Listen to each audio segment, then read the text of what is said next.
All right. How goes the drive, Curtis? I'm over halfway. Nice. Where are you driving? He's driving here. Virginia, Oh, okay. to the land of the virgins. Yeah. Mm-hmm. Yeah. How are you doing, Josh? I am doing all right. I've been pretty busy. Classes started like last week, though. I feel that. Yeah, it's been a lot, and so this is much more advanced since it is advanced year. It's much more advanced than my first year of foundation. So a lot more diving into group projects and all that nonsense. It'll keep you busy. Yeah. Yeah, it really does. So, we have some Batman to discuss, don't we? We do. We really do. There's a lot of things that are Batman related. We could obviously we'll obviously discuss the show and then maybe talk about some things afterwards. Yeah, I don't see how we can't do that at the end. We can do that. Are all of my driving sounds too distracting? No, I think you're okay. You can really hear it. Cool. Yeah. So, what do you guys think of these 7 episodes? Well, before like- before we start that, welcome to episode, I guess, 2 of the Court of Capes. Kind of working with Court of Capes. the Court of Capes. Kind of like it, you know. Like, So court is in session. court is in session. Well, I am one of Love your this. hosts, Joshua Shelton, and I have other hosts that are joining me, JC. Hello, this is JC Brown. and Curtis Cooper, who we do not have the privilege of seeing his pretty face where he is driving, but he is still with us.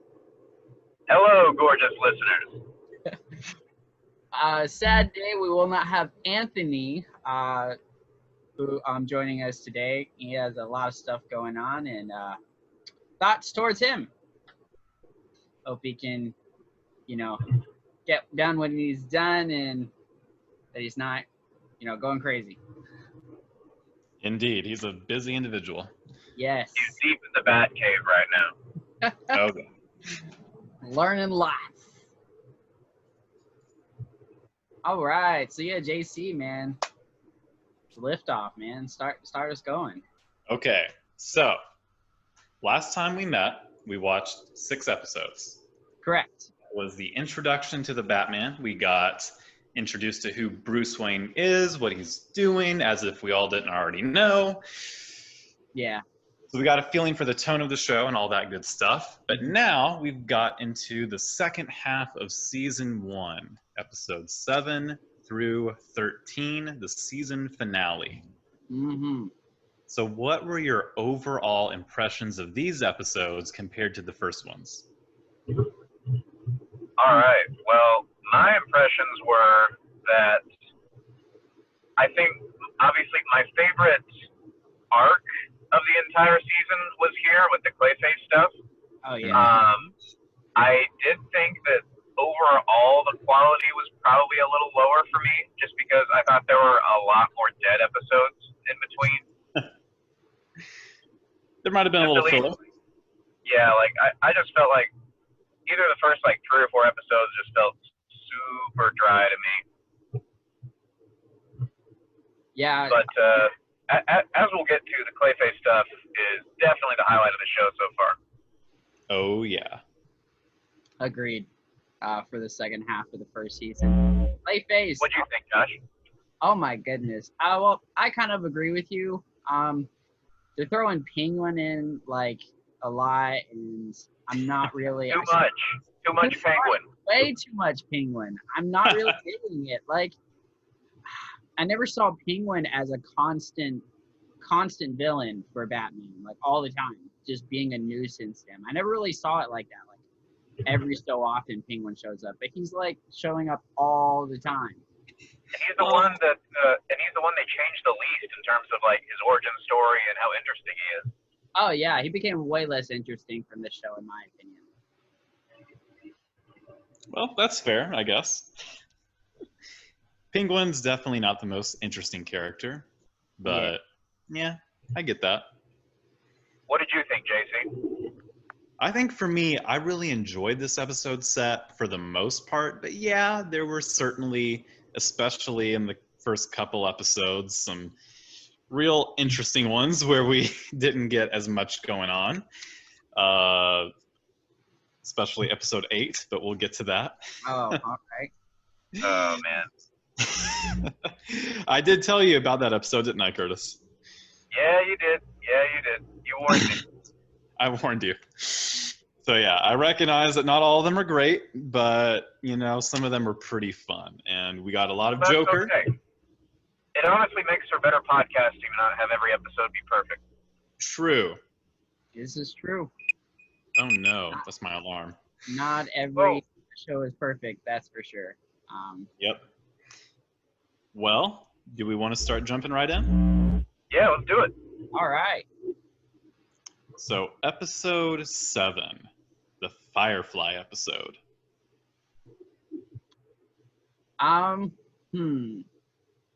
This episode just happened. Yeah, it did. Okay, so in terms of Firefly. All right, so I've enjoyed some portrayals of Firefly. This portrayal, kind of. I think Firefly is one of the more forgettable member of Batman's Rogues Gallery. Yeah, definitely. And I think that's why they put him in so early, because it's still kind of the early years of Batman. So yeah. Yeah, I don't really have much to say about Firefly himself. They're going with lasers. They're going with lasers, which, I guess is part of that whole the Batman universe kind of thing in that show, even though his name is Firefly for a reason. Like he's supposed to use fire, but anyway. Right. Good point. Yeah. I mean, that's like one of his big things is, fire. And I love how they portrayed him in like the Arkham Knight, like the game. He was pretty awesome in that game. But, interesting. Yeah. Well, what did you all think about the Batman jetpack? That was fun. Yeah, it was fun. I thought it was fun. This show consistently gives cool tech. Yes, it does. Yes, it's a very tech-oriented show. Like, there's so much tech in every single episode he has. Oh, yeah. I loved that as a kid so much. And I really did like how at the end of the episode when, like, both Batman and Firefly were, like, fighting stripped of tech, how, like, much of a disadvantage. And basically it was a complete mismatch because Batman annihilated him. Oh, yeah. That was pretty cool. It's always nice to see, like, how on a different level, like, Bruce Wayne / Batman is from, like, normal bad guys. Yeah. So, there was something I hinted towards last episode about this show. The mayor? That you would recognize who the voice was. Oh, I didn't recognize. Who was it? Are you serious? Curtis, please tell me you recognize the voice of the mayor. Honestly, I watch these kind of like jumbled up, so it's been a while since I've seen this episode. No. Wait. Oh my God. Are we about to? We're either about to be like mind blown or like really disappointed. What happened? He has such a specific voice. All right. Who is he? It's Adam West. Oh. Adam West voices the mayor. That's super cool. I don't know if I really know Adam West's voice that much though. Oh, really? I guess I played a lot of Lego Batman, and he was kind of in that a lot. But I did watch some of his stuff when I was a lot younger. I watched some of his 60s Batman stuff. I never really saw it. Oh man, the OG Batman, Yeah. like the original live action Batman. Yeah, that's true. He started it all, more or less. Yeah. Another tidbit: Adam West is also the mayor in Family Guy, but I think That's neither here nor there. yeah. But yeah, it's actually Adam West's character in Family Guy. Like it's Adam West playing Adam West. But anyways, so yeah, the mayor of Gotham in this show is voiced by Adam West. Very cool. So that kind of leads us into the Bruce Wayne side of things, because the mayor was very integral to that storyline. Mm-hmm. And I actually like the Bruce arc way better than the Batman arc in this episode. Oh, most definitely. I agree. Yeah. And I think that this is the best Bruce arc in an episode we've seen probably out of all 13. Let's see. Was this the one where he gets knocked out as Batman and like misses the thing? Yeah. Yeah, it really reveals Bruce Wayne, being not only the CEO of Wayne Tech, but also as a person, like the human side of the Batman. Yeah, I Like appreciate how like Bruce Wayne actually kind of tries to have a little bit of a life, honestly. Yeah. I like that too, because it kind of reminds me a lot of Peter Parker in that he tries so hard to be a good person as a hero and as just a good person. Mm-hmm. And I think we got to see a little bit more of that for Bruce here, whereas normally he's just the aloof idiot as the Mask. But, we actually got to see he's trying to be a good person too here. Yeah. So I thought it was real interesting. I did like the Sky Duel. That was fun, just seeing them like fly around with their little colors. That was real fun. It's not every So day what was we the get next to see- episode, JC? Or unless you had another thought, Josh. No, I'm good. I'm good. I think that covered pretty much everything. The next episode was the one revolving around Clue Master.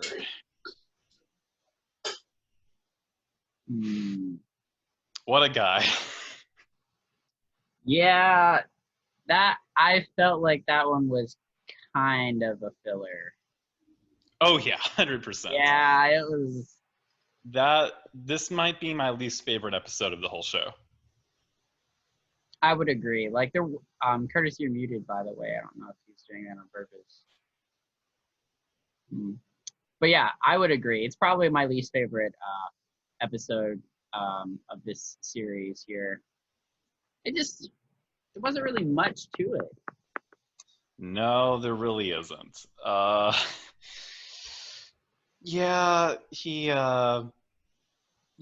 He's just a kind of lackluster villain, and I'm pretty sure the show made him up, didn't it? Like, he's not in the comics, is he? I mean, I'd never heard of him before. Yeah, me neither.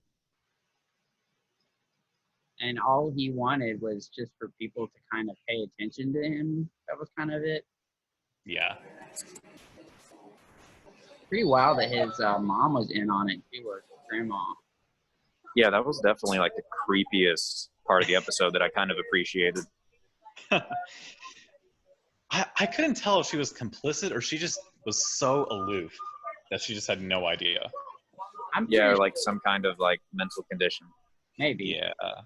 There was something going on there. But what did you all think of Clue Master's little henchman? I was like, first of all, I don't know. It seemed politically incorrect to me. I would kind of lean towards that. I was kind of uncomfortable. Yeah. I don't know. It was very strange. And like they never even explained why they had to be so small. No. It was just kind of weird. To make him feel big, I guess. I guess so. He's already gigantic.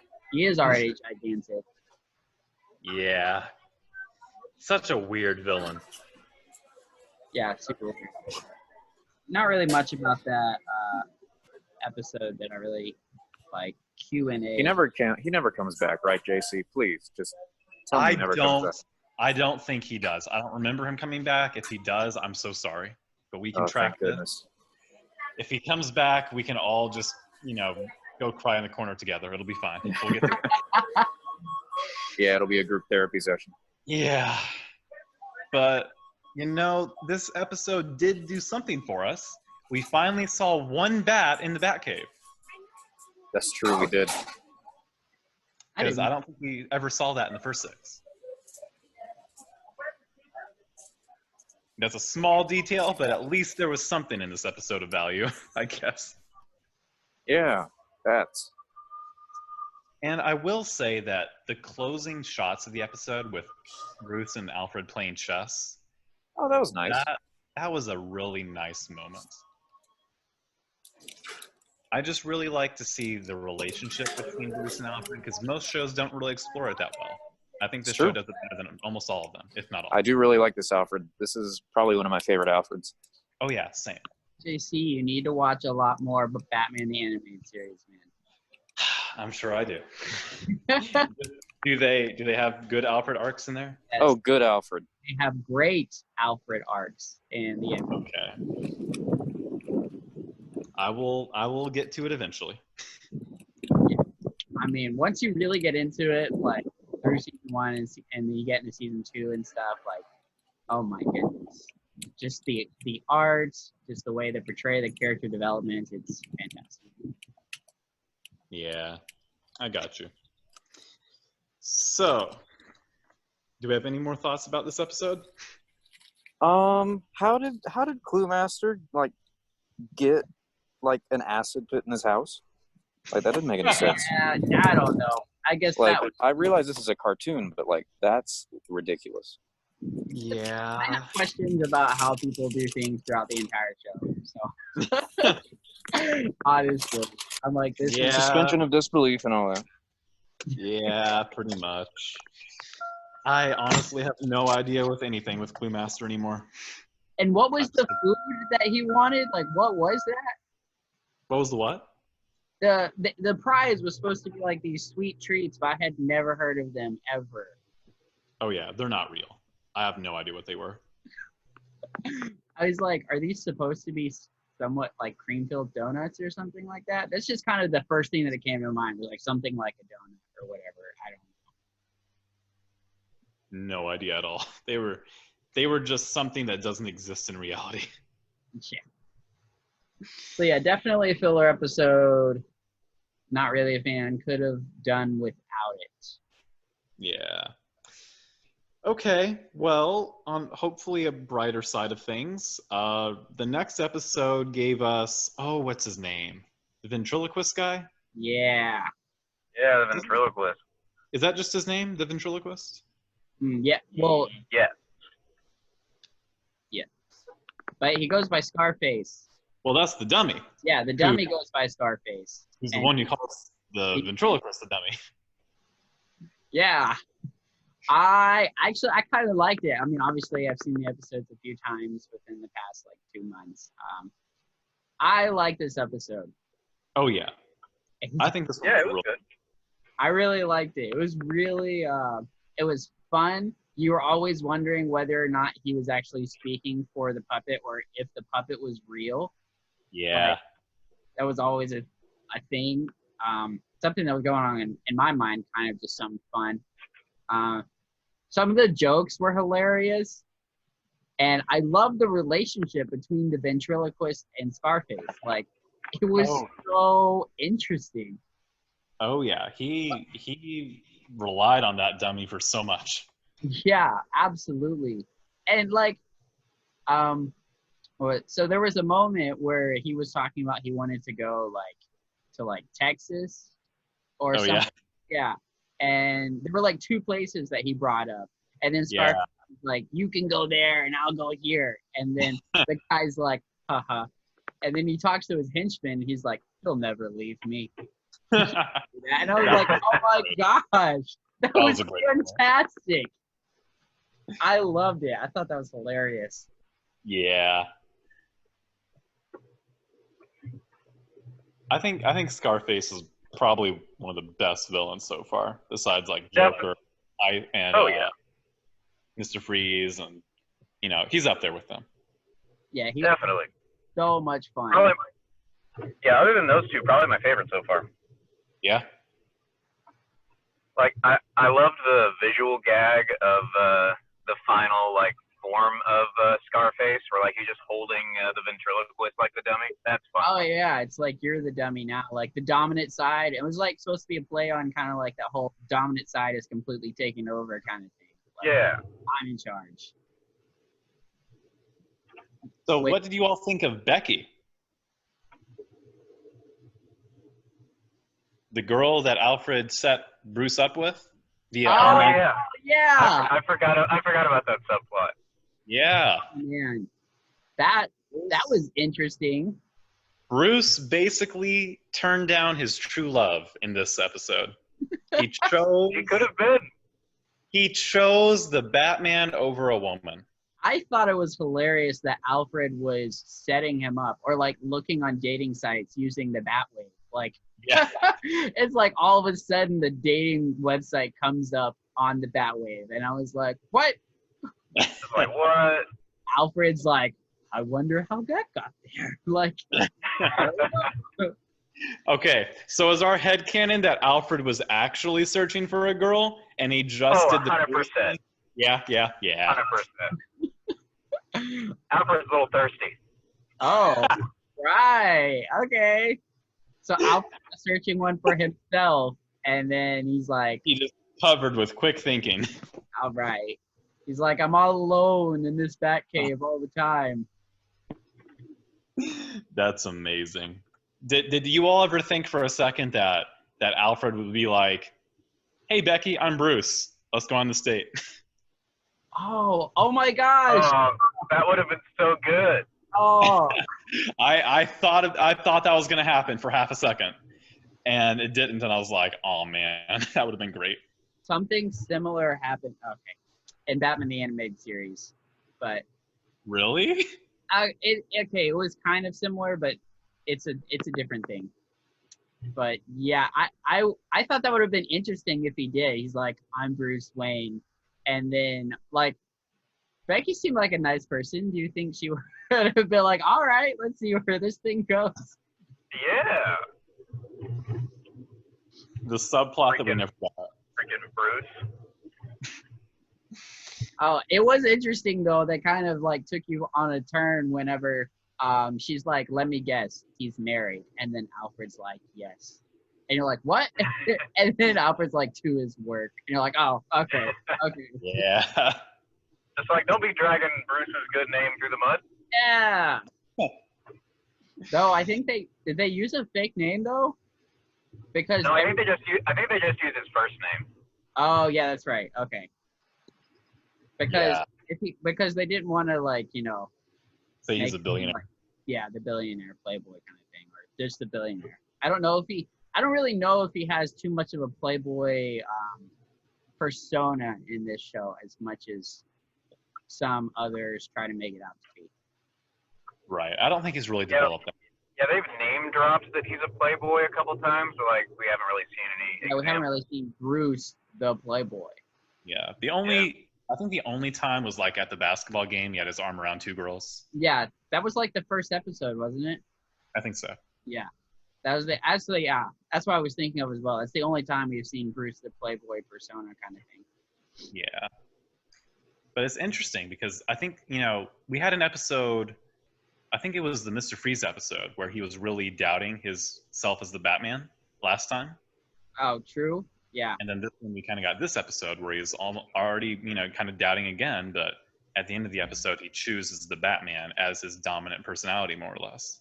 Yeah, that's what made the episode really good too. Like there was the ventriloquist and the dominant side between them two, and then it brings up, Batman asks himself again, got to find out which one, like, what's my dominant side? Oh yeah. And I like that. The best Batman villains are the ones that kind of like reveal kind of like either parts of Batman or like negative parts of him that he is like actively fighting. Yeah. Like even like not to jump forward too much, but like even like someone like Two-Face exemplifies that, because you have like Batman who's like kind of like sometimes loses himself in the cape and cowl, and like that's literally what happens to that literally is what happens to Two-Face. Mm-hmm. Like he completely loses himself in like his other darker side. Yeah. You mean Clayface or Two-Face? I mean, it works for both, honestly. But I initially meant Clayface, but I was like, no, Two-Face works too. Yeah, that definitely Yeah. works for Two-Face as well. That's why I was agreeing, because that would, Yeah, it does work. you know. Well, any other thoughts for episode 9? Just really enjoy the episode, honestly. Like, Yeah, it was fun. It was fun. It was a lot of fun, and I thought the ventriloquist slash Scarface was a good, fun villain. Indeed. Seemed like a nice guy. Good villain, good writing, good episode. Mm-hmm. So episode 10 was another Joker episode. Yes. It was the one where basically he had a Joker impersonator. Yeah, that was fun. Yeah, it was. What I wrote down, the only note I made for this was Joker and his toys. Because we got to see so many gadgets, but they were all Jokers this time. This is true. Yeah, there were a lot he of is very gadgety. And it was real cool to see. Like that laser gun he had, like the fake Joker had when he was just shooting at Bruce. Yikes. Yeah. I did think it was odd in terms of like where this episode takes place, like within like the context of the show, because like up to this point we'd only seen the Joker like once or twice, so we didn't really have a great grasp for what his personality is supposed to look like. So in the beginning I was like, oh, like the Joker seems fine to me. I didn't even realize that he wasn't necessarily talking. Yeah, that's true. Right. Like Batman mentioned it, you're not very talkative, and so I was like going through my mind like, okay, why is he not talkative? What could be going on? Like, oh, I guess he isn't talking. Uh-huh. That was a pretty good twist. Yeah, I guess it was just like keeping the audience in the dark kind of thing. Yeah. Like maybe the Batman knows the Joker better than we do. Interesting. Because yeah, this was only the second time that he'd fought the Joker, right? Yeah. Yeah, so I guess he learned a lot from that first encounter in episode 1. Mm-hmm. I love Bruce having to put on the Joker makeup. That was a great scene.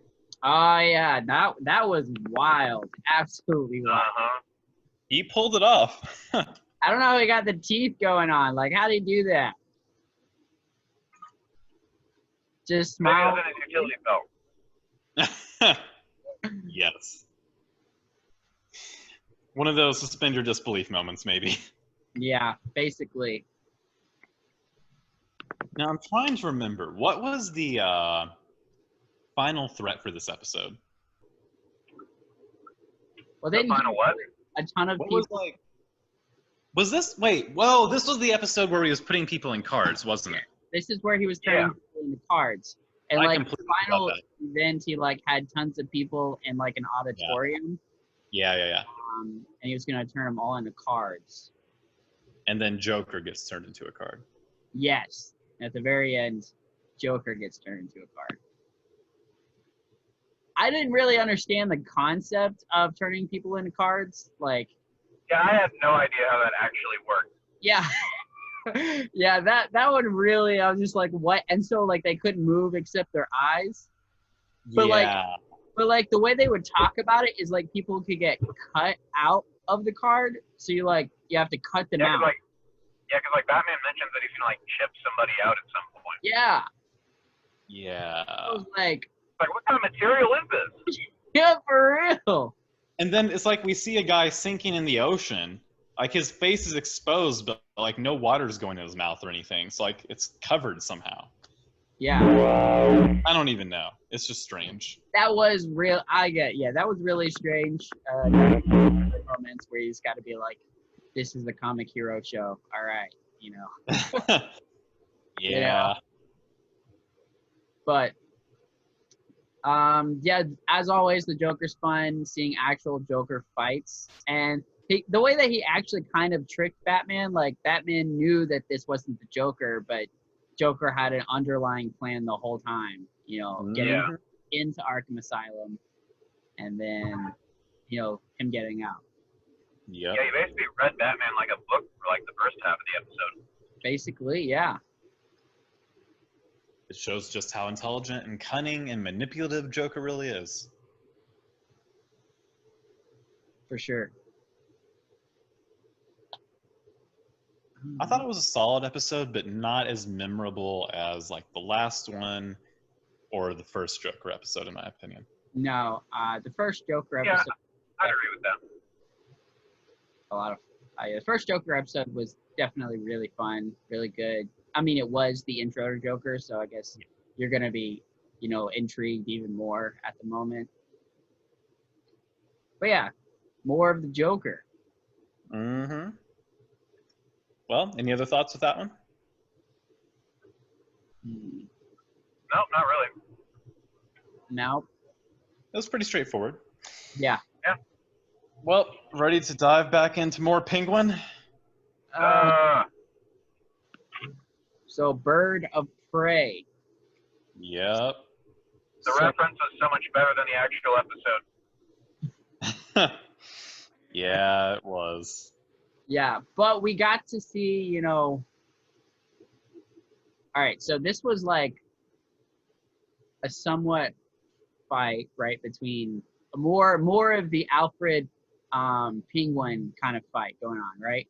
Yeah. Penguin is literally Alfred's villain at this point. Yeah, He's not at- even Batman. yeah, basically, at this point, he's Alfred's villain. And so,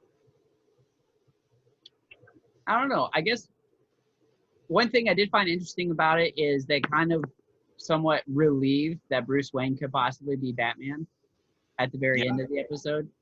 Yeah, because Alfred puts on the bat suit Yeah. backwards. I wonder if we'll get more of that at some point where Alfred puts on the bat suit. I don't That'd know, be but fun. can we talk about how funny it was to see Batman with a mustache? That was so good. Oh my goodness. That was just one of the best moments from the episode. Oh, love that. Yeah, if not the best, because it's Penguin we're talking about here. True. If I have to hear that guy say Brucey or Jeeves one more freaking time, Oh, Curtis, you don't know, man.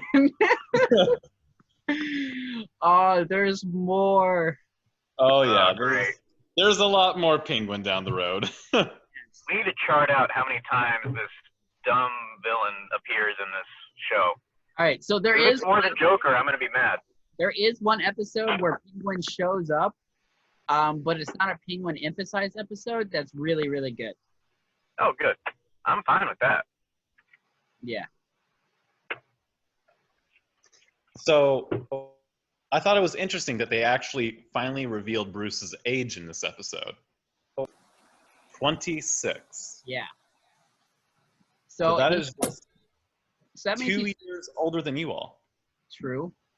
Or 3. Yeah, I feel kind of old. I'm 20. JC, I'm 23. You're 23? Well, Yeah, that's man. close enough. You're almost 24, right? In September, I'll be 24. I know your birthday, Josh. We I mean, I just gotta remind you. I gotta remind you here. All right. September 29. There we go. Because you're Yeah. December 29. Yes, exactly. We are I remember. we're not forgetting birthdays anymore. But anyway, Yeah, definitely not. so you're almost 24, yeah. So that means that Bruce became Batman at the young age of 23 years old. Yeah. Which is Honestly, Josh's age. yes. So watch out. Watch the streets. Watch out. Hickory, North Carolina. Watch the news. But he usually clean up them starts at a streets. younger age. So this was interesting to me because I always portrayed like him giving it a try at like 19 or 20. Yeah, I thought he was younger too. Yeah, he usually is a lot younger in most year one Batmans.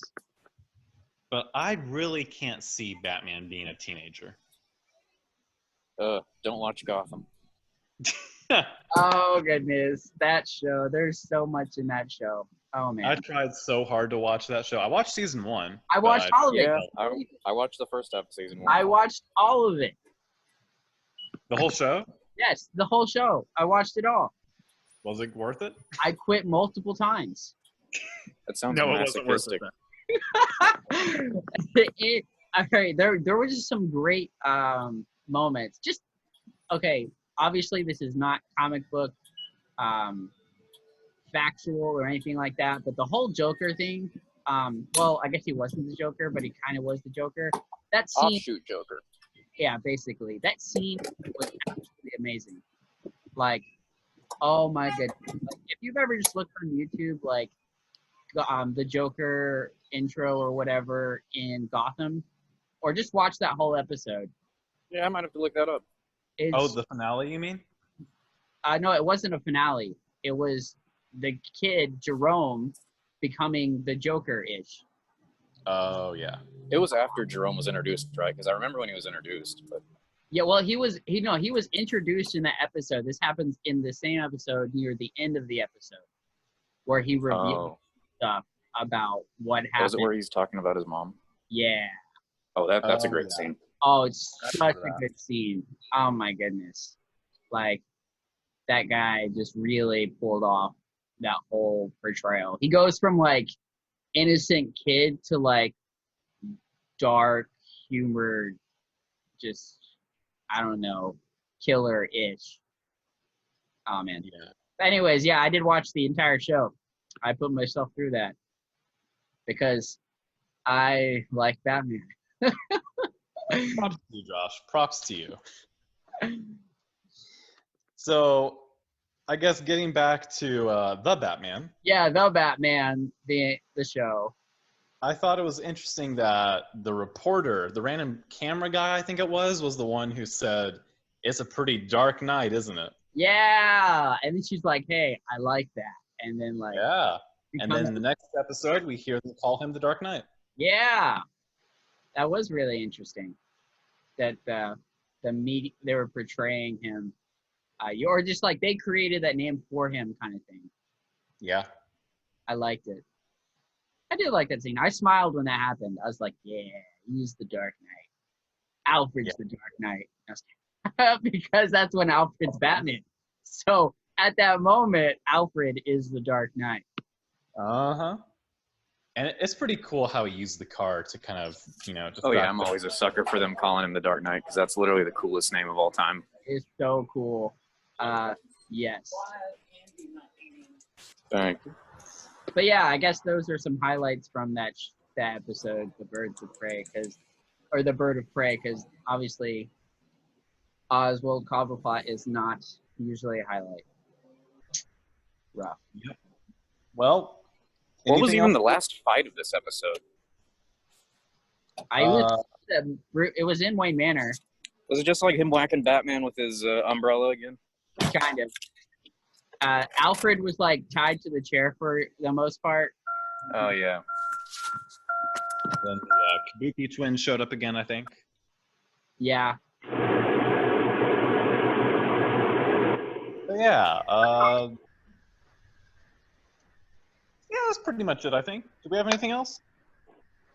No, but I'm ready for this next arc. Yes. Man, let's go. So, episode 12 and 13, the two-part season finale. Yes. So the rubber. Finally, a good two-parter. Yeah. So the rubber face of comedy and clay face of tragedy. What great titles for episodes, by the way. I know, right? They do come So up good. with good titles. I could probably retitle some of them, but these last two. Oh, Yeah. these last two are banger titles. Perfect. So kind of starts out, the Joker is using some sort of putty to bounce around and rob places. Yep. Kind of this, right? The Joker putty. Yeah, the Joker putty, which he creates, which is really interesting. Like, so Joker creates like his own gas and he creates his own putty. Like, it kind of Joker's pretty like smart in terms of Oh yeah. not just strategy, because we got to see his strategy, but he either hires people to create things for him or he creates this stuff. But the show kind of makes it seem like he creates all of these things himself. Oh yeah. Yeah, like Joker, he's a gifted chemist. he is literally a chemist. Yeah. I wonder, like, does that feed into his backstory? Like, is he a chemist at some point? Or did he just, like, since he become disfigured from the original Joker, you know, origin story, he becomes disfigured or whatever, skin changed, and so he's like, I don't know. Yeah, because they don't really specify what his job was before he went down the whole Killing Joke route. Because that's the way they explained he became Joker. Yeah. Yeah. Well, in the Killing Joke, he was like a comedian. Well, yeah, in Killing Joke he was a comedian, but I don't think he was necessarily in this one. No, we have no idea, which is usual. Like, we don't know at all, like, Yeah, who Joker was or what he did or anything like that. Killing Joke is one of the few comic stories that actually have an origin of who Joker was before. Right. But we kind of got to see, you know, a little flashback of him falling in the pit. Yeah. And they say the iconic words, all it takes is one bad One day. Yes. and Obviously, day. the emphasis of this two-part ending, like, or finale, was that it was just one bad day. That's all it took, was just one bad day. It was One like, bad day for Ethan. yeah, it was pretty emphasized throughout both of these episodes. And Yeah. it's interesting that, both episodes were only one day. Mm-hmm. True. It was pretty crazy. Oh man, I tell you this though. Okay, so the whole thing happens. He captures Ethan Bennett, and then Ethan coughs up a bunch of gas from the Joker putty, and so he then, you know, gets well, goes home, realizes he's changing, and I tell you guys, my heart when he was like, "Help me, help me, help!" Oh my Oh man. goodness. That hurts so bad to watch as this guy becomes something completely unknown. Like, he's just becoming something. His whole body is changing. Like, could you imagine your face just started melting off? Terrifying, absolutely terrifying. Oh. He's just saying, And I love how the Joker was like, I don't even know what this stuff does to humans. yeah, And he got to find out, though. yeah, he Oh did. yeah. Well, kind of. I mean, he doesn't know that actually happened. Well, kind of happened to him until later. Yeah. Oh man, but yeah, that scene really tugged in my heart a lot when he was and he walks out his door and the police officers are like freaking out and he's just asking for someone to help him. Yeah. No one wants to help. We're all terrified. But then in that very same moment where he's like begging for people to help him, I guess Clayface mentality or Clayface brain kind of starts to take over and he starts attacking them. Yeah, this Clayface seems to struggle a lot more with like just standard insanity than Clayface usually does. Yeah, true. Joker kind of fractured his personalities almost. Yeah, so like the melting didn't just happen to his skin as much as maybe some of it to his brain. Yeah. Oh, poor Ethan. Yeah, poor Ethan. Like, So much worse for Batman because this is his oldest best friend. yeah, absolutely. You know, so it kind of, Curtis, I like that you brought up Two-Face, even though it's kind of an accident that you kind of said Two-Face instead of Clayface, because this is very similar to Two-Face's origin story too. similar, because Bruce Wayne was so close friends to Harvey Dent as well. They were really good friends, and then that happened to him, and then he, you know, the Two-Face persona, you know, became his dominant side. So the same thing kind of happened with Clayface. It was almost an exact, you know, just switched. Like, hey, we'll put Two-Face's story somewhat in Clayface. I never really thought about that. Yeah. And I hope it doesn't take away from how good the episodes were. Oh, it doesn't. It doesn't at all. Somewhat unoriginal, but I mean, shoot, they did the same thing with the show Arrow. CW's Arrow was basically Batman, but he was Arrow. So Yeah, it was. But you know, what did you all think of the at the end of the first episode, kind of the Joker Batman mirror room scene? oh, that was a lot of fun. I love when Batman like becomes like he's like not taking starts taking things seriously. I love it. I'm serious now. I'm gonna wreck. Yeah. And I love it. Absolutely love it. When he's like totally dialed in. Oh my goodness. And he did in that scene. It was so good. But then Yin. So wait, that happened throughout the whole show, right? Or the episodes. Yin promised Batman that she was gonna take his mask off, right? Yep. Yin was, I mean, the whole season, her entire goal has been to unmask the Batman and to arrest him. Yeah. And she had a moment, right? She could have unmasked him, she could have arrested him and everything. But she chose not to. She chose compassion because of what Batman did for Ethan. Yeah. So yeah, I thought it was. Curtis, what were you gonna say? Oh, I was just gonna say, I love how creepy Clayface looks too. Oh yeah, super creepy. The green eyes. Oh man. Yeah, and he's a lot more slender in this, and a lot less doughy than he usually is. Right. True. That's true. Which makes him look a little more like kind of what is it? I guess just slender and like unhinged. Yeah. Okay. And, you know, slight spoiler alert, but the fact that Clayface looks different than he usually does becomes a plot point. Oh yeah. Oh, interesting. Actually, I did a little research, so I guess yeah. A little bit of spoilers there. Yeah, I kind of know a few things. Well, we'll keep it spoiler free for our audience at home, I guess. Yes, definitely. I'm spoiler free as well, so I am right with the audience. Yes, you are. But yeah, those last two episodes were fantastic. My heart sank when it happened to him, and just how helpless he was, had no idea what was going on, no one to help him at all. And one thing we haven't addressed yet is that Batman was ready to reveal his identity to Ethan at the start of episode 12. Yeah, that's so true. Yeah, he was. Ready to bring him in. The only person that he's ever thought about bringing into the Bat family was Ethan so far. And becomes a villain, man.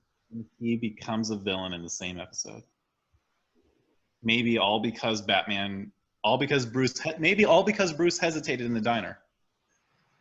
If he had just told him, maybe everything would have been different. Well, he was like starting to hesitate, and then he was right about to say it, and then he gets the call. Like, Ethan got a call, and so it's just like, dang, so close, yet. Yeah, this is not going to help his whole I create my own villains complex. Oh, no. Bruce is constantly going to be, believing that he created Clayface now. Yeah, definitely. That's just how he is. Truly a tragedy. Definitely a tragedy. But a great episode. Oh, yeah. Great pair of episodes. So, okay, is Clayface you all's favorite villain so far over Joker? I think Clayface had maybe better episodes, but as a villain, Joker's still on top for me. I agree with that. Like, Clayface, they did really good with portraying his story and just the whole episodes in general. I think when it was a season finale, they might have tried to make it a lot better. But Joker's still on top for me. Yeah, I think Clayface might be over Mr. Freeze. Yeah, I think Clayface is at least number 2 for me. Yeah. I agree with that. I mainly just like Mr. Freeze's design. Yeah, it's definitely an interesting design, like using his own eyes kind of thing to protect his body. Yeah, really cool design, cool powers, and just a fun hearing the puns and everything else. Yes, tons of puns in Mr. Freeze episodes. So many puns and quips and the whole deal. Uh-huh. Firefly kind of does the same thing, but Oh yeah, the whole what was it? You got burned. yeah, there's a lot of Firefly puns that he shoots out. Yeah, like Mr. Freeze, but lame. Yeah, pretty much. Basically. So, is it time for us to rank the episodes? Oh man. Okay, so we're just ranking them like piecemeal, right? We're not gonna like rank every single episode overall because like I don't have any paper in front of me.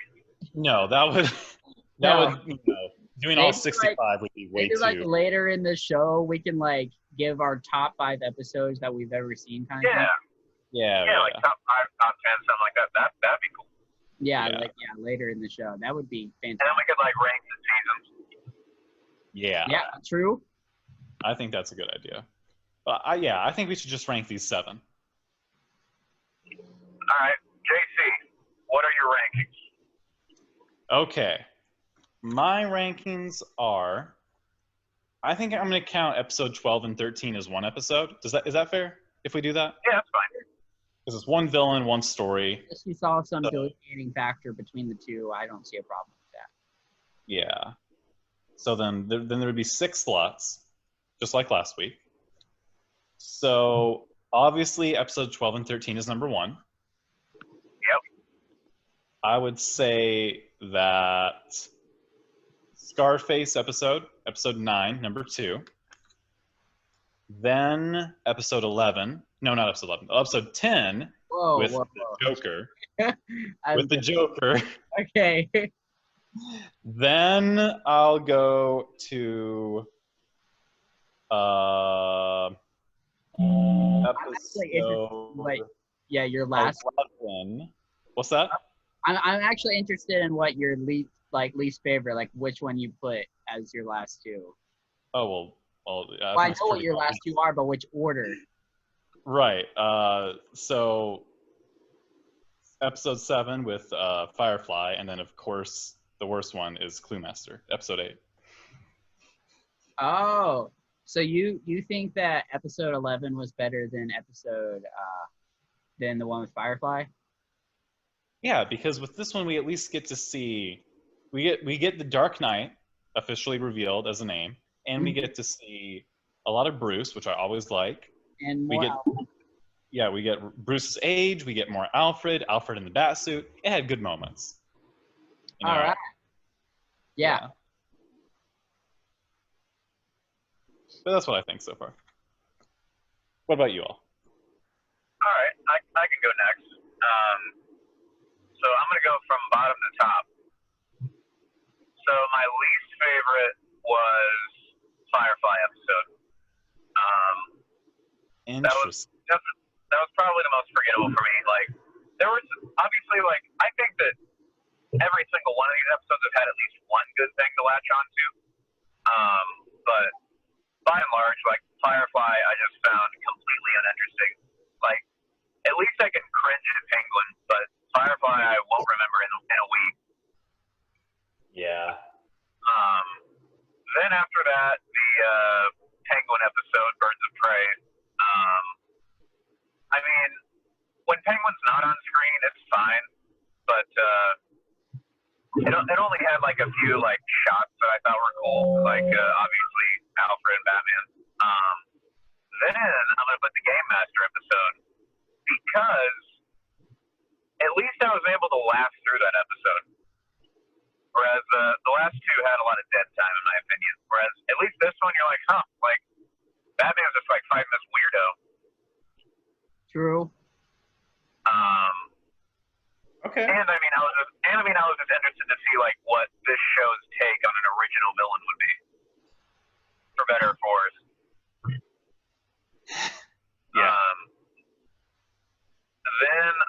put,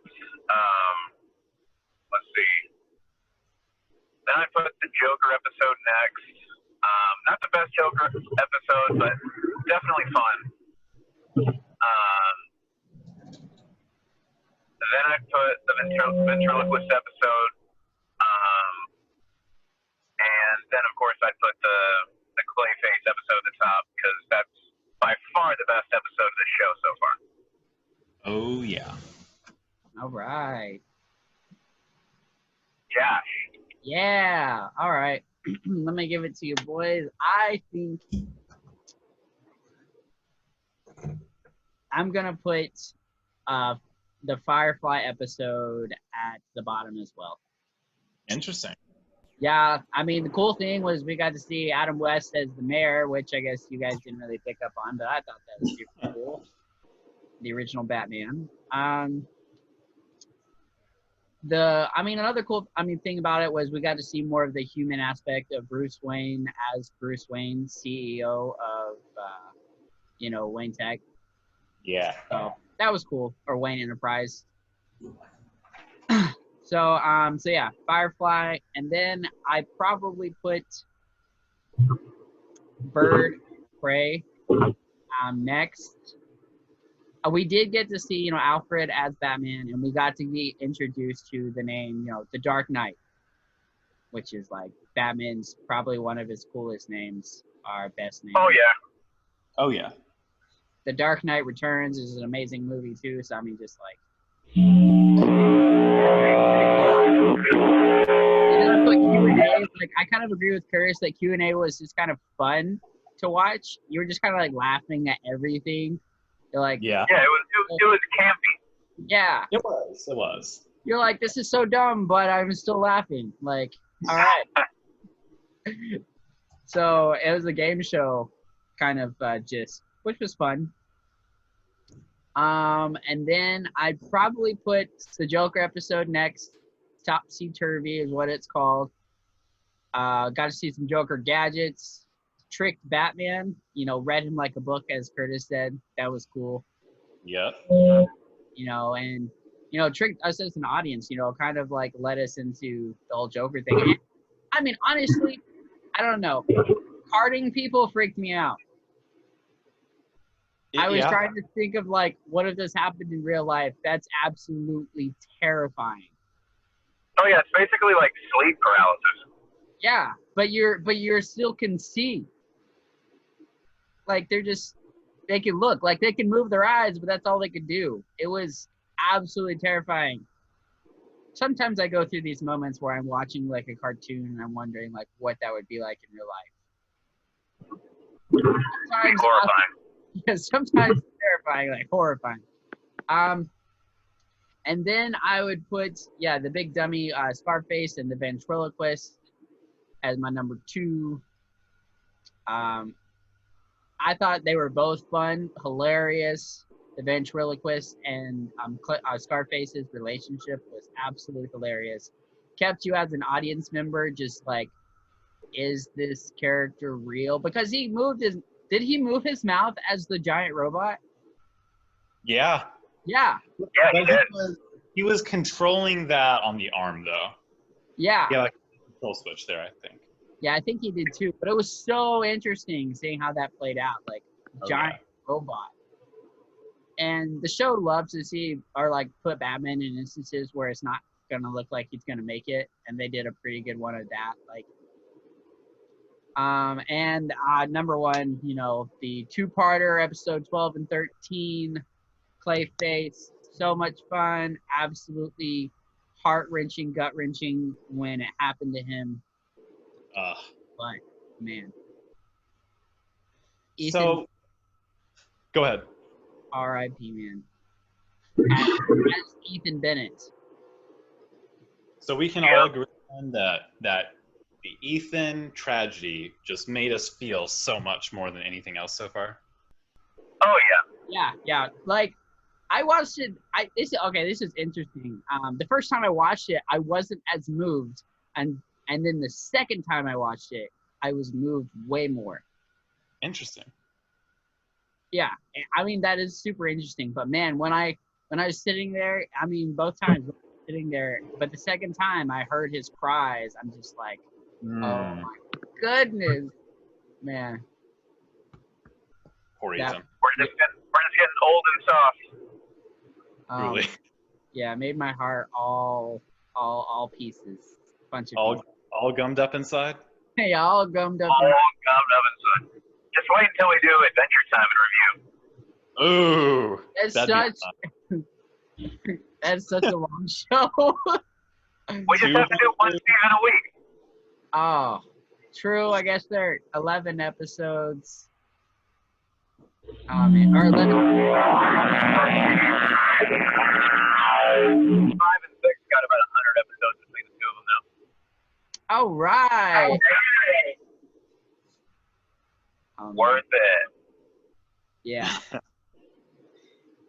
Oh, there's one thing that we have not talked about yet. And that was the end of episode 13, where Batman gives Ellen Yen the device. a Batwave communicator. Yeah. Oh, yeah. Got my person on the inside. What are your thoughts on that? I mean, like we discussed before, that she had so many times to like arrest Batman or unmask Batman that she chose not to. Yeah. So I think it was just kind of a build-up, and it just made a lot of sense. Like it wasn't like a huge. Yeah. It was like, this makes total sense. Yeah. I think And I think she'll be a fun foil for Batman. Oh yeah. Because Bennett was definitely more of like whatever you need, Batman. Whereas I feel like she's gonna be able to like kind of put him in his place a little bit more. Yeah. So slight spoiler warning, but speaking of like season 2 and her role in it, Yes. it's real interesting to see, Batman communicating and kind of working with someone, which is kind of like the precursor to the Bat family. Yes, it is. Yeah. This is like the first steps towards that. And it's interesting that it's her, of all people, who Yeah, gets and, that privilege. and in season 2, they kind of hint at it, a little bit, especially, yeah, they do hint at it a lot in season 2, the precursor or foreshadowing of a possible Bat family. Yeah. So real interesting. I mean, the story is seeding the future already. It knows where it's going, and it goes there. Mm-hmm. Here's a question, JC. Piggybacking off of what you were saying about season 2, like, give us, well, specifically me, because I haven't seen any of season 2, like, a spoiler-free teaser for season 2. Well, season 2 is basically the second part of Batman working alone, but kind of with someone. We get to have him working alongside Ellen Yen, no longer against her. She's kind of, being a little covert so that, the police chief, Rojas, is that his name? Yeah, Rojas. Yeah. Rojas, he still wants the Batman's head on a silver platter. And she's kind of, defying him now a little bit like Ethan did. So it's real interesting to see the dynamics that shift and come from that. So the show is never stagnant, which I appreciate. It's always changing, always evolving. Each season is a different chapter in the show's life, and I always appreciated that. So now we're just turning the page, getting to more interesting things. Yeah, I respect that from a show like this, to keep the formatting from getting too stale. Yep. So that's pretty much all I have for that. It's going to be an exciting ride the next 6 or so episodes. Yeah. Oh yeah, this will be stuff I've never seen. So It's going to be exciting to see your reactions to new content then. oh yeah. So I guess I slightly misunderstood. I thought we were going to dive into season 2 for this one as well, since we did skip a week. How much did you watch? I watched 7 episodes, or rewatched per se, because I had already seen them. Uh-huh. And so, oh man. So yeah, you'll see in this season, This was the I guess I was kind of mixed up that I watched so much of the Batman I kind of lost where I was. So last episode I discussed one of the best Joker episodes, like one of the best Joker episodes was Up and Coming. All right, so it will be this season. Nice. You will see one of the best Joker episodes. That's awesome. And I guess I will give you the title. All right. It's called The Laughing Bat. Which? No, is that kind of a reference to the Laughing Fish episode of BTAS? Kind of. Because I freaking love that episode. That might be my favorite, like small Joker story of all time. Yeah. This one I would rename this one if I could. I could retitle it. I would retitle it "Laughing is Contagious." That would be what I would retitle it as. But this one is called The Laughing Bat. Gotcha. Which episode is it? All right. So actually, I just watched it. It's like episode 6, I think. Okay, so we're going to be talking about it next time then. Yeah. No, that's what I was saying. I said it's going to be. So this season 1. This season 2. The Laughing Bat is episode 4. Oh, so it's real close. Yeah. Nice. Yeah, and we get introduced into a new villain in episode 2. Ooh. Oh, nice. That's fun. I really want your guys' take on this villain. And I mean, it's an original Batman villain. It's not created in the show, but we're introduced to him. And him in this show is drastically different than most places we've seen him. Oh, nice. I'm looking forward to breaking that down then. Yeah. Interesting. I have an idea for who you're talking about, but I don't know.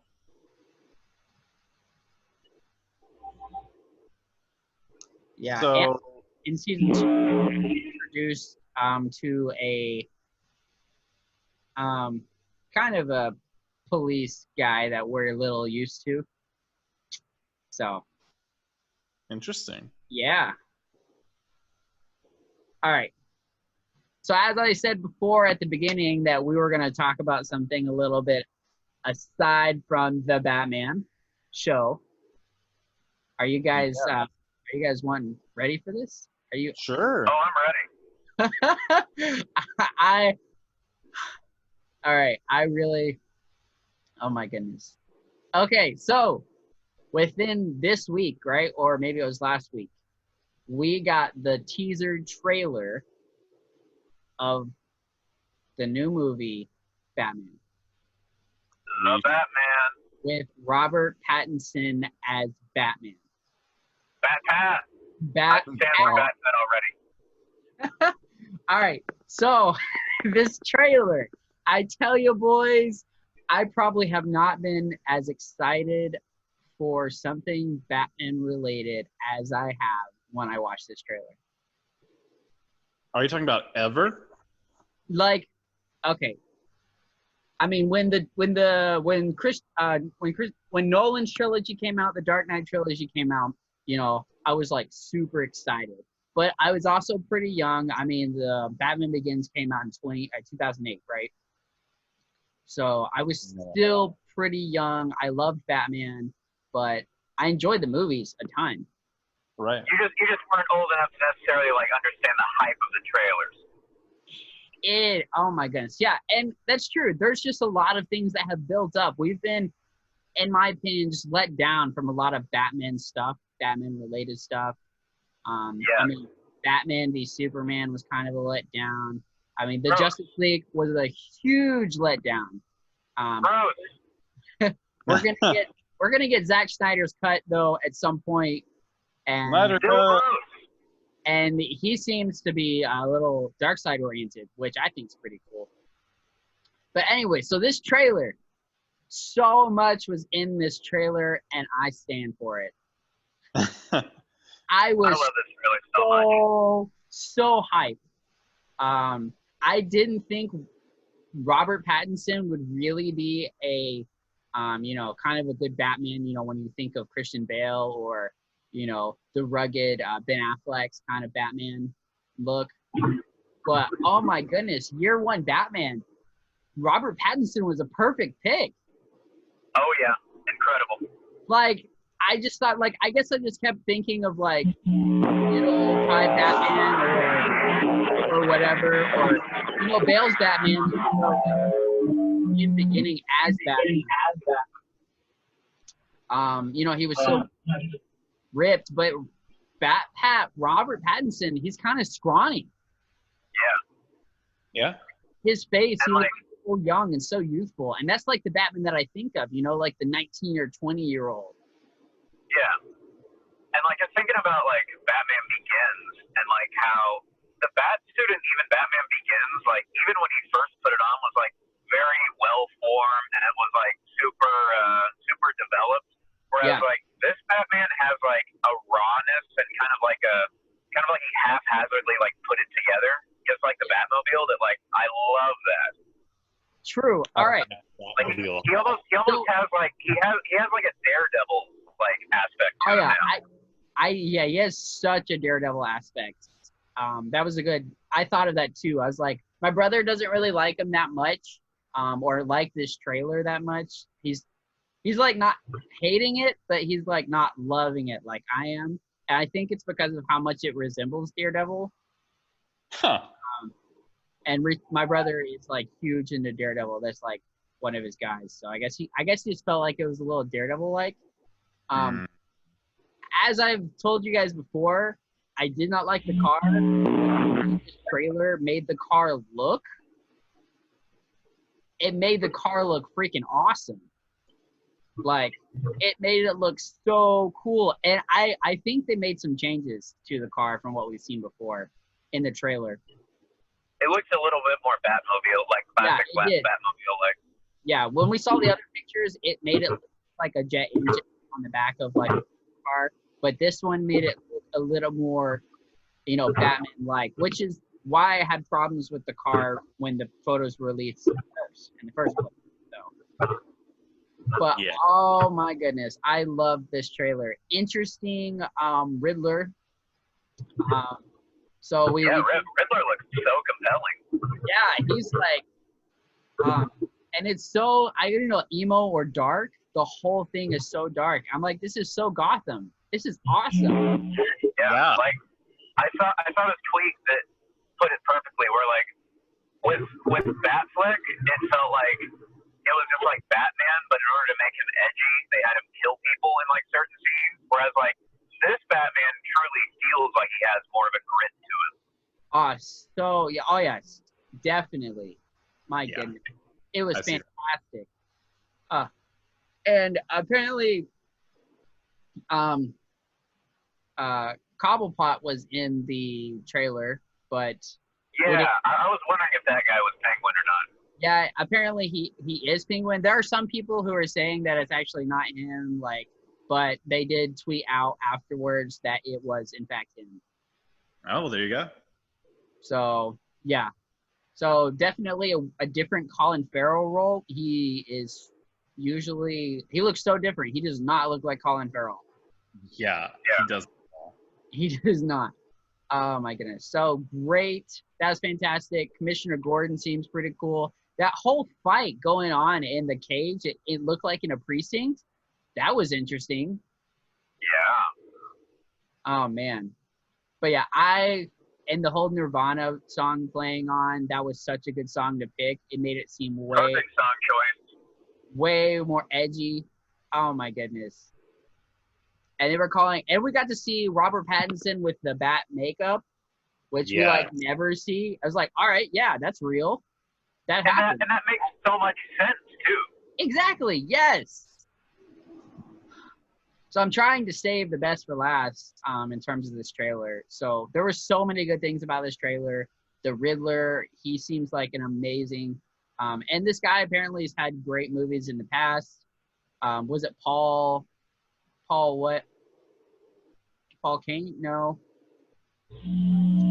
Oh. The actor's first name, I think, is Paul. It's like a genuinely like terrifying presence. Yes, absolutely. terrifying, and it's so Gotham. The whole feel of it was so Gotham. The bat suit I was about in the beginning, or I kind of liked, but now, like, seeing it on him was freaking awesome. Oh yeah, way better. But then, all right, so my favorite part of this entire trailer, which I think you boys know exactly which part. I think it's our favorite part too. It's all our favorite part. The entire trailer was when he starts.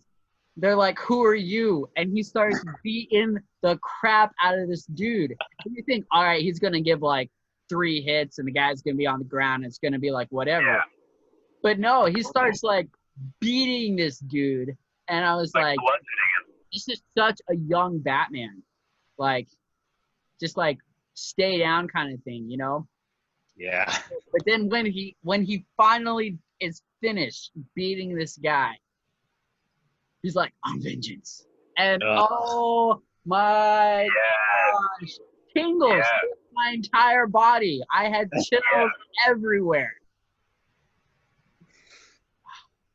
Oh my god. That was so good. I think that will always be the moment where people look at Robert Pattinson and say, that's when he became Batman. Yes. That's when we knew. But he said, I'm vengeance. He said, I'm Batman or anything. He's like, I'm vengeance. So, like, I think that might portray into, like, the storyline of the movie itself of what's going on. Yeah, like, I think we're in for a much angrier Batman than we've seen in the past.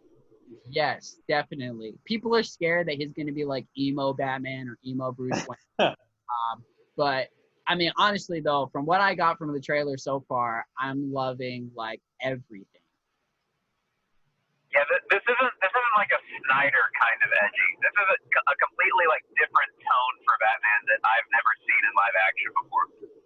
Totally, definitely. You get that whole Bat feel. I mean, to put a word to it, maybe, okay, someone put a word to it, vampire. So, like, you know, Robert Pattinson, you know, Twilight, whole deal. But it's kind of true. You get that whole dark vampire kind of feel from the whole thing. And I am, oh, man, so good. So good. I just really hope that this turns out to be the most comic accurate Batman movie we had. True. And it looks like we're on that path, so I'm excited. Yeah, this year one kind of feel so good. I mean, I'm liking it all. I hope, okay, so, I mean, obviously we have fears of what it could turn out. It could actually be a total bust, and what we saw in the trailer was, like, every good thing about the movie, and then the movie turns out to be bad. I mean, it's very possible. I've had that. Well, they've said they've only shot, like, 25% of it. Okay, well then, yeah. So who? So that's You've true. probably seen everything they've shot. But, I mean. Pretty much. Okay, so I do have some questions for you boys. Yeah. So he seems to be going after both Batman and Bruce Wayne. Oh, yeah, Riddler, yeah. Yeah, Riddler. So Riddler seems to be, I mean, I've watched the trailer like 4 times. And it seems that he's going after both Batman and Bruce Wayne. And he also is hinting something about Bruce Wayne being a part of something, which I think was a dig at his family and possibly the Court of Owls, because in one of the cards that that is used, there is an owl, and it's speculation that that's not accidental at all. Was the Court of Owls? Can you imagine if, like, it turned out that, like, Thomas Wayne was, like, a key founding member of the Court of Owls or something? That would be insane. Oh my goodness. That'd be awesome. I mean, it does seem like, I mean, if you watch, I don't know how many times you guys have watched the trailer, but it does seem like that they're hinting towards that Thomas and Martha Wayne weren't the good people Bruce Wayne had thought them to be or portrayed them to be. They were actually not very good. Which is so interesting. Super interesting. Josh, have you played that Batman Telltale game that came out a few years ago? Okay, that story. This gave me, like, those vibes, like, from, like, his parents specifically. Like, that was a great plot twist. Oh, definitely. And like that story, I would recommend that people play that game just to get a crazy Batman story because it's absolutely insane. Lady Arkham, oh my goodness. Oh yeah. Good Wild. stuff. But yeah, I definitely got those vibes as well. And so overall though, I absolutely loved the trailer. So good. I got shivers down my spine from when he's like, I'm vengeance. Oh, yeah. Absolutely insane. I mean, yeah. I don't know. Okay, so I'm for most of the bat suit. As I've said before, the symbol I'm still not on board with, but most of the suit I'm for. I think that to promote the movie looks really good though. Huh? Like at the end of the trailer, the red symbol that comes up. Oh yeah, the red bat where it says Batman and there's like a bat in it. Yeah. Oh yeah. That's but I'm just real cool. yeah, that symbol was super cool. But I'm just like speaking of like the symbol on his chest. Yeah. It's I mean, it's not a bat, obviously. It's meant to look like one, but it's not. But other than that, I love a lot of his suit that it showed in the trailer. From what I've seen before, it does look very makeshift and like he threw a bunch of stuff together, which makes sense for year one. Yeah, it does. It makes sense for a young Batman. And I mean, if we're going off of like this Court of Owls like subplot, then what if this is a Batman that kind of got cut off by his parents a little bit, to where like he has to deal with a lot, like he has to make do with a lot less than he usually does? I thought of that too, actually. Even before this That would be awesome. Even before this trailer, I kind of thought of it too. Like, what if Batman was cut off, from his resources? Like, his parents died, he kind of grew up, and somehow, like, Wayne Enterprise just, like, kicked him off, and he didn't have the money, and he had to do, like, all the things himself. And that's why it looks so makeshift. You take Batman's privilege away, and what do you have? I mean, you're just taking the philanthropist part away, but he's still like a genius, and he's a great. Exactly. I mean, he's still a genius. He's a great crime fighter. Amazing. So we'll see. I'm super excited. I hate that it's like 2021 is when it's coming out. So, I mean, I wish it was so much sooner. I just hope we're able to go to movie theaters by then. Yeah, true. Yeah, we got to meet up, boys. We got to meet up, and we got to watch this movie. Yes. Totally. We will find. There are some other DC stuff that come out. I don't know if you guys have seen. Yeah. All right, so we got the new Suicide Squad, which was interesting. Are you talking about the movie or the game? The movie. And there's the game too. Okay, so I was a little confused on which was kind of which. Yeah. But okay, so the movie, they're like messing around. Okay, the movie, in the game they fight Superman, right? Yeah. The game there's just 4 of them. Yes, and in the game they're like having fun, and then apparently they were on a mission, and then turns out Superman's kind of like evil, so they're gonna fight Superman, which I think is pretty cool, but it's kind of not new because in Injustice they do the same thing. Yeah, it's very Injustice, it feels like. Yeah, it feels a lot like Injustice. I love the story of Injustice, other than the death of some of the characters, but I'm not for the gameplay. Not there. Yeah, I've never been much of a fighting game fan myself anyway. Yeah, but the movie seems like there's a ton of characters. Oh, yeah, like a ridiculous amount. Absolutely insane how many characters are going to be in this movie. I just think it's going to be like you're going to get like one scene and that's going to be all kind of thing. Yeah. But so many characters, obviously a bunch of like not no name, but like characters with way less popularity, I think on purpose. I mean, we're getting Polka Dot Man in this movie. Yeah, I know. Polka Dot Man. Did you hear any of Did you all hear any of the interviews with, like, James Gunn about the movie? Yeah. No, I haven't- saw one where he's talking about how it's the biggest movie he's ever made. And he says apparently it's like more of a war movie, Whoa. and like how it actually has somewhat of a serious tone. And I'm like, that's shocking coming from James Gunn, the guy who made Guardians of the Galaxy. Yeah, that's super shocking. I mean, though Guardians of the Galaxy was really good, so I mean the first one was great. The second one, I'm not Yeah. really. The second one The was second one was okay. Yeah, Yeah. it was okay. it was a fun time if you turn off all expectations and just enjoy yourself. Yep. Yeah, basically. So yeah, there's a ton of people that I had never heard of in this movie. So I think honestly though, just like you said, DC, I'm gonna turn off all expectations for this movie and just hopefully it's a fun ride. Because that's kind of like Suicide Squad. I personally never really have expectations for a Suicide Squad movie. Yeah. I mean, in Birds of Prey, I didn't really have expectations. I was like, okay, let's see where this thing goes. I'm just excited that this movie, it's highly likely that it will be watchable and Yeah. probably Yeah. pretty good.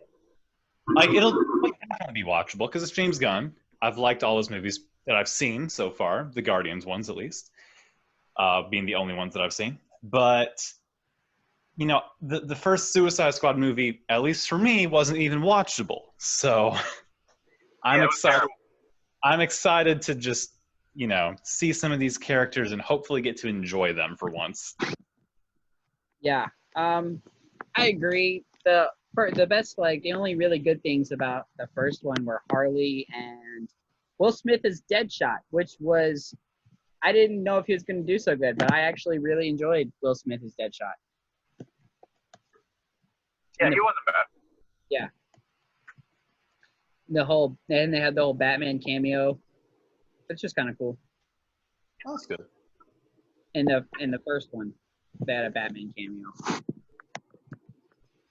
So yeah, so we got that. We got Suicide Squad, the video game, and the movie. Okay. And We we haven't talked also about the Snyder Cut much. huh? Did you all watch the Snyder Cut trailer? Yes, a lot of Darkseid. A lot of dark side. A lot of dark side, a lot of color, A lot more color.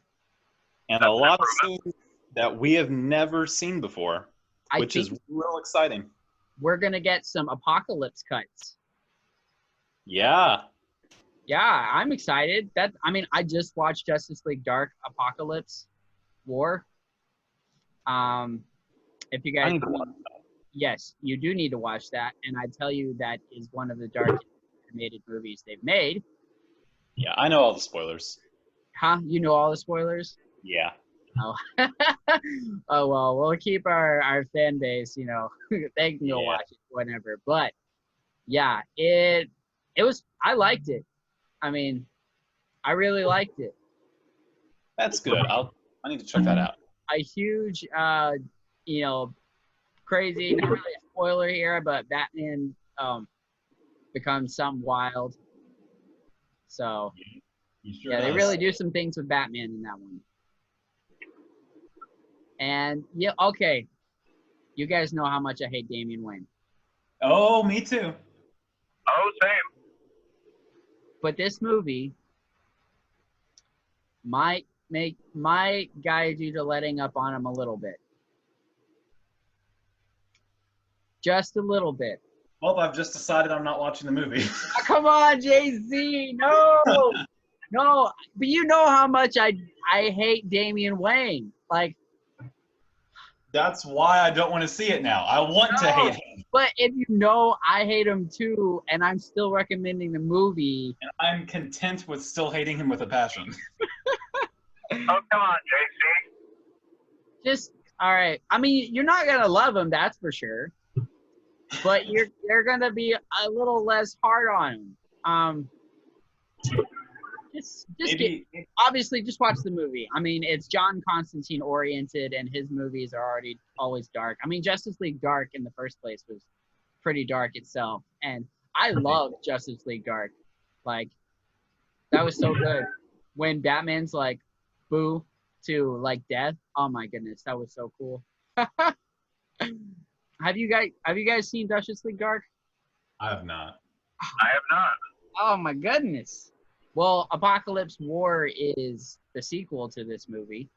Yeah. And Oh, this is in the same universe as Flashpoint Paradox, which they do reference in Justice League Dark Apocalypse War. Good movie. So yeah. What else? Okay, so we got another trailer.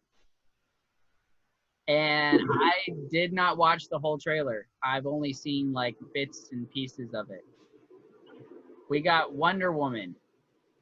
Oh yeah, the Wonder Woman trailer. Yeah. And Chris, have you seen the whole trailer to that one? no, I haven't seen any of that trailer actually. All right, so I've only seen one part of the trailer, and it's where she's swinging on lightning bolts using her lasso. Oh yeah. Oh, that's neat. Yeah, that was really interesting.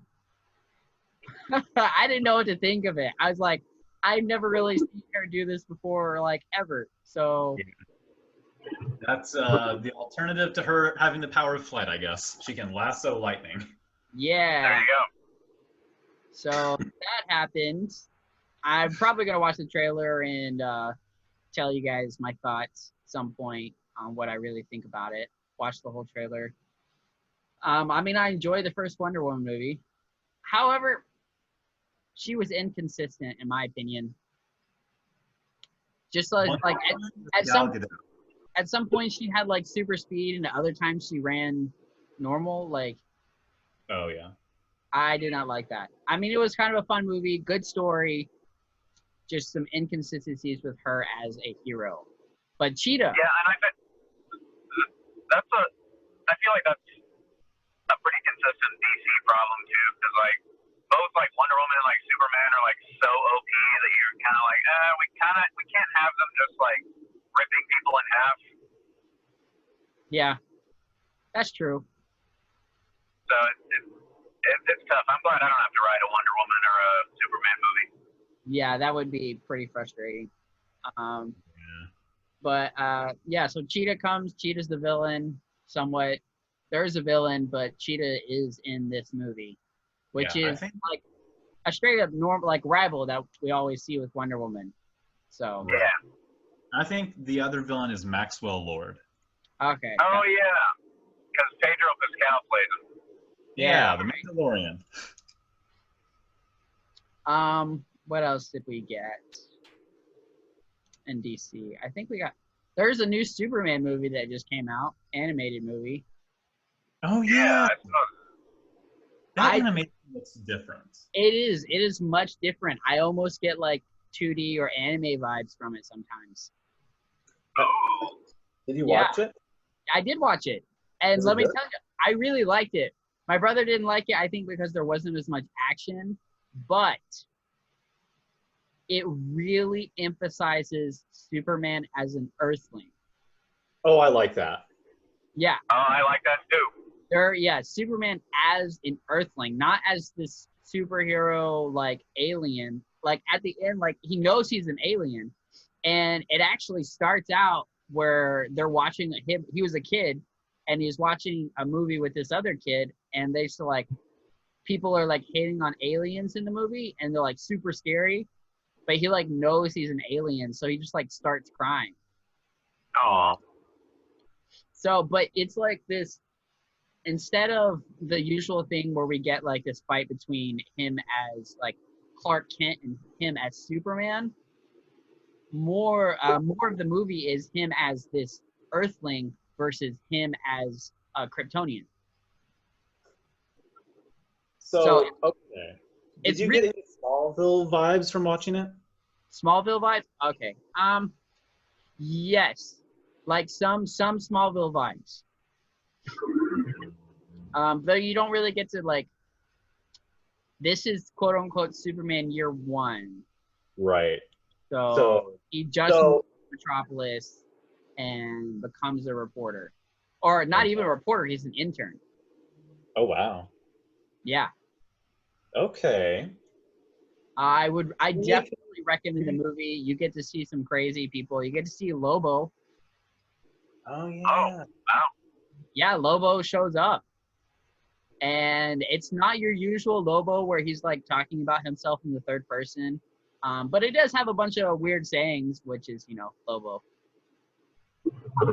And so and Martian Manhunter, Oh wow. which emphasizes the whole alien thing.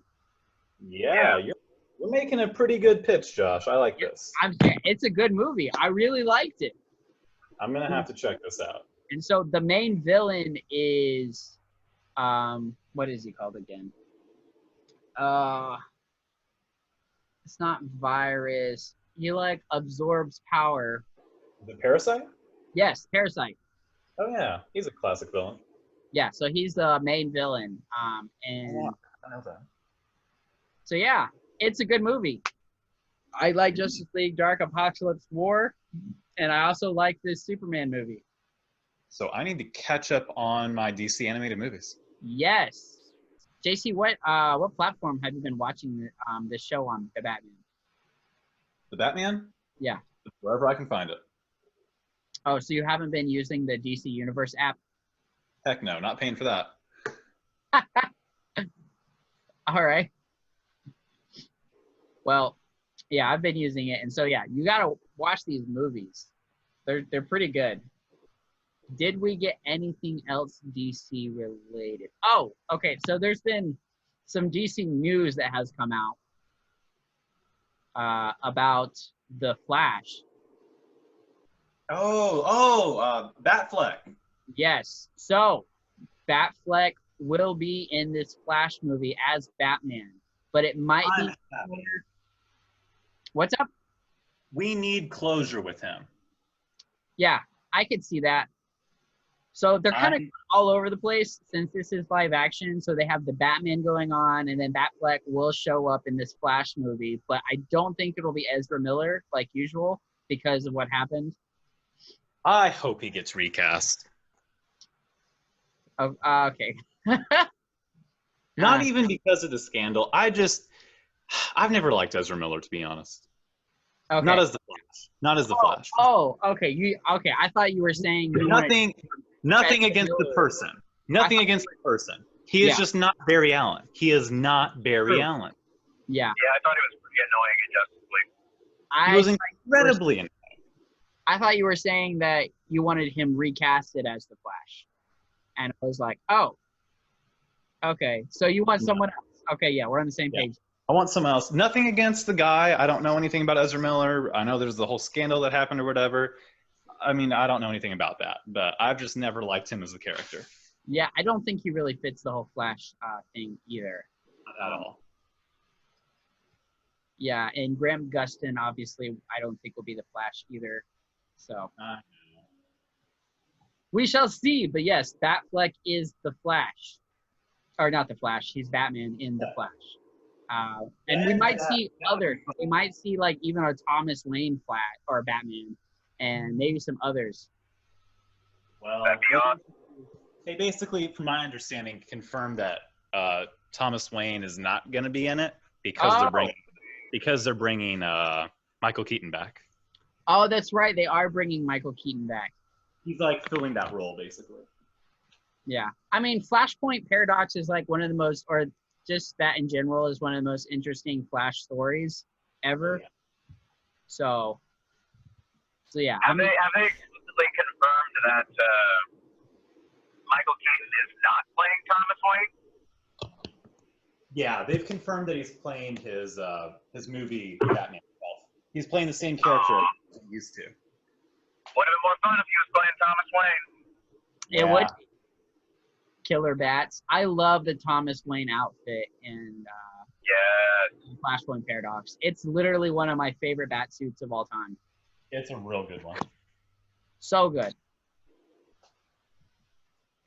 I think that ends all DC news that I know of.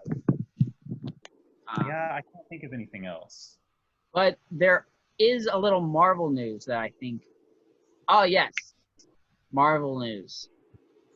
So they released that there will be a Spider-Man / Spider-Woman movie. Oh yeah. Wait, is Spider-Man in that? Did they say that? It's a Spider-Man movie, but it says Spider-Woman as part of it.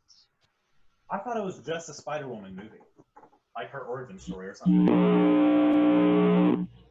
Let me see. Let's see if I can. The headlines that I saw said a Spider-Woman movie. I didn't see anything about Spider-Man. Well, they're calling it the Spider-Woman movie because it's mainly about Spider-Woman. I see.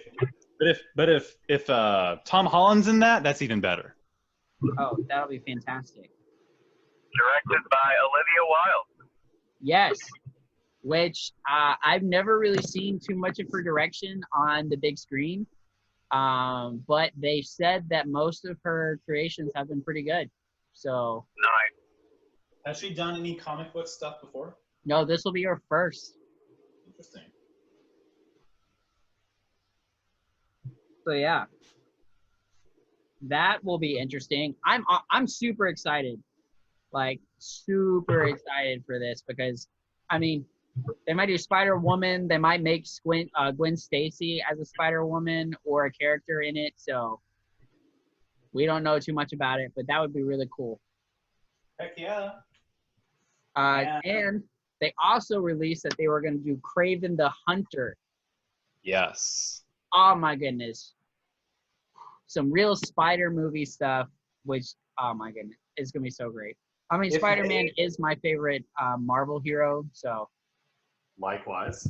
dive right into the Spider world. If they try to do Kraven, though, without Spider-Man, that's going to make me mad. Well, it's a spider. I'm trying to remember here. Okay, so it's a Kraven movie. I mean, they did. Oh, that's right. This Spider-Woman movie is probably gonna have Venom, I think. Oh, really? Okay, let me. That's interesting. Yeah, and they're also developing Black Cat and Silver Sable movies. Yeah, I've seen that. Yeah, which we knew about Black Cat. Okay, let me look it up here. Spider-Woman and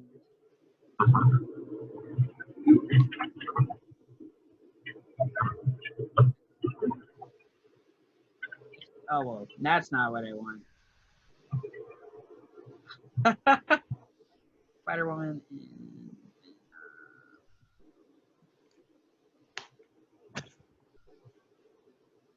Oh yeah, we forgot to talk about the fact that we got a glimpse of Batwoman in the Batman trailer. Wait, what?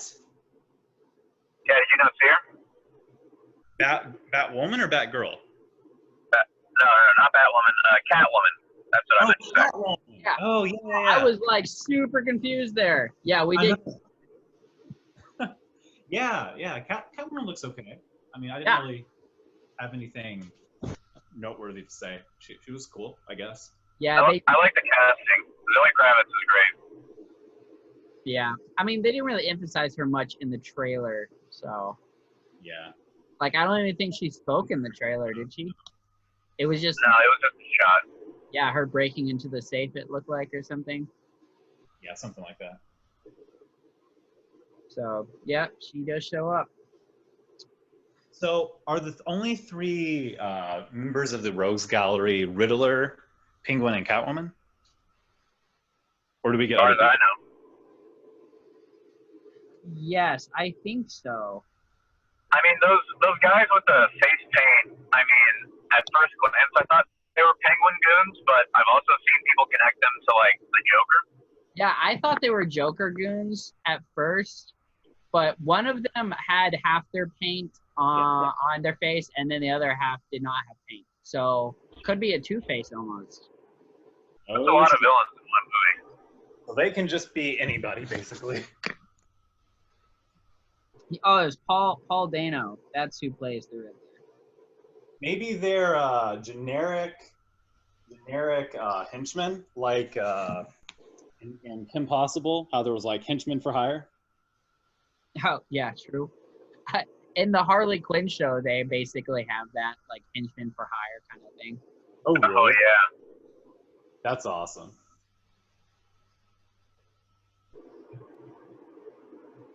So yeah, a lot of stuff. Oh man, the Batman show, but then the Batman movie. Oh We're in for an exciting year of DC content, hopefully. yes, we are. It looked just comic content in general. Like, I mean, obviously Marvel and Sony haven't quit with Spider-Man. They're going after anything. We got Venom 2 coming out, Spider-Woman, Kraven the Hunter. Seems that they're really taking the route with Spider-Man. I mean, we have shows coming out which they haven't really talked about, other than the expose when they talked about like Moon Knight show coming out and all that stuff. Oh, yeah. Obviously, coronavirus has put a halt on a lot of things, Yeah. which might force us to see more animated stuff come out, but we'll see. Quite possibly. Yeah. We haven't gotten any updates for Disney Plus, the Marvel Disney Plus shows with their release dates. Nope, no updates. No, not really. Well, it's just Star Wars. Really, they are releasing a season of a Star Wars show for Obi-Wan, but no, not really. No updates that I've seen so far. That's annoying. Yeah. Well, we'll see how everything goes. Yeah. All right. Do you boys have anything to add? Anything you want to talk about? Comic book heroes in the Court of Capes? Nope, it was a nice, girthy episode this time around. I Yeah. think so. We had a lot to discuss. I hope that Anthony will join us next time. That'll be cool. Hopefully. Yeah. Also, JC, I mean, you got to check out that animated podcast or animated Batman animated series podcast that I was telling you guys about. Oh, yeah. Can you send me a link to it? Yes, I can do that. I was talking to Curtis about it more. It's a very good podcast. So, yeah, check it out. Will do. All right, boys. I guess we're signing off the episode, specifically for the Court of Capes, episode 2. I hope you, the audience, has enjoyed it as much as we have. Just kind of learning about the Batman, the show. All right. Joshua Shelton here, signing off of episode 2. And hope you all do well. See you, dear listeners. Bye.